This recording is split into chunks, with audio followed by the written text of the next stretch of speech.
नमस्ते साथीहरू। अब चाहिँ हाम्रो अस्ति मल बोक्यौँ। अब आज चाहिँ मललाई अब यसरी गर्ने अनि गहुँ रोप्ने, अब गहुँ छर्ने काम चाहिँ सुरु भइरहेछ। अब आज चाहिँ बेलुकातिर सबै यसरी पर्सो सबै मलहरूलाई चाहिँ फिजेर अनि गहुँ चाहिँ छर्नुपर्ने छ आज बेलुकासम्म। यसरी चाहिँ सबै मलहरू बोक्न थालिसके। सबले मल छरेर कोही यस्तो गरिरहेछ। अब हाम्रो पनि आज मल बोक्ने काम सकेर गहुँ रोप्ने काम चाहिँ सुरु हुन्छ।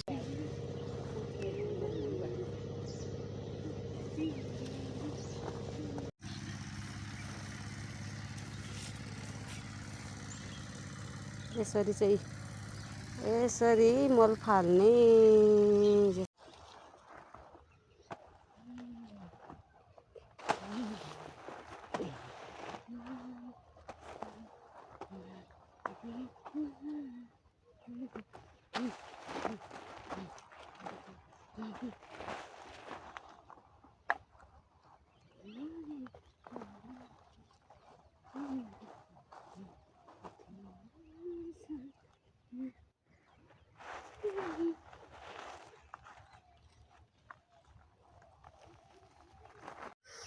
फाइनली सबै हाम्रो पर्सो चाहिँ फालेर सकियो।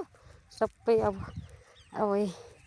पुरै हाम्रो खेतभरिमा सबै मल फाटेर सकियो। अब चाहिँ बेलुकातिर ट्र्याक्टर लाएर गहुँ रोप्ने काम चाहिँ अब एकछिन चाहिँ झार निकाल्नु पऱ्यो। यस्तो झार चाहिँ अब एकछिन थोरै घाँस निकाल्नु पऱ्यो, अनि त्यसपछि चाहिँ सब सकिने हो काम। अब चाहिँ गडामा आएको झारलाई चाहिँ यसरी सफा गर्ने अनि त्यसपछि गहुँ रोप्ने। सबै झारहरू